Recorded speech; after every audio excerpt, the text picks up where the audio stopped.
Inaona uko na mke wako, unashikana mke wako na muomba Mungu umfanikiwe, kwa sababu katika maisha yako umekuwa kama una nuksi ya kutokufanikiwa. Ndio. Na unamwambia, ninakuona kabisa ukimwambia mke wako, wakati unakuja hapa una mtoto mdogo mchanga. Ndio. Na mtoto mdogo, unamwambia mke wako, twende tukaombe kama Mungu ataona maisha yetu. Kweli. Ndio. Kitu ambacho kilifanyika kwako, inaona nyao za miguu yako imechotwa ikawekwa kwenye kibuyu fulani ya kichawi ikafungwa. Wakasema ya kwamba uruhusiwi kufanikiwa. Uruhusiwi kupiga hatua. Uruhusiwi kusonga. Mke wako yuko hapa? Ndio.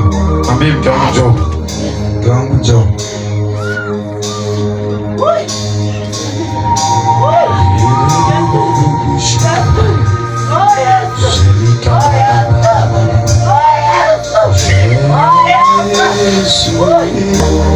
Kaka, nani anamwaga na tumbo? Mke wako? Ndio. Mungu leo anaenda kukuponya. Mungu anaenda kufungua uchumi wako. Mungu anaenda kumponya mke wako. Kwa sababu wakati mwingine ulifikiria hapa kwamba mbona kuanzia nilivyooa ndo maisha yangu yameharibika. Kweli. Kweli. Tatizo aliko wapi? Aliko kwa mke wako. Tatizo liko kwenye vifungo vilivyokukamata wewe. Na kuanzia leo ninaenda kuwaombea na nitamfungua mke wako, ataenda kuondoka kwenye maisha yako. Amen. Yoshua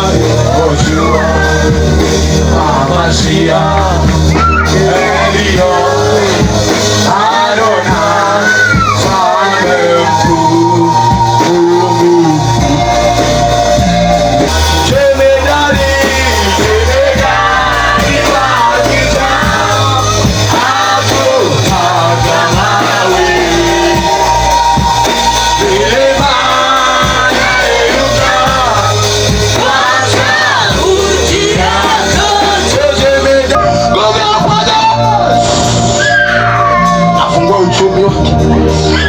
uchumi wake mahali popote aliposema hatafanikiwa. Nafungua uchumi, inafungua mikono yake, nafungua hatua zake, naachilia kodeshi na baraka. Kuna mtu mmoja Mungu anaachilia mbele yenu kwa ajili ya kuinua uchumi wenu, kwa ajili ya kuinua hatima yenu.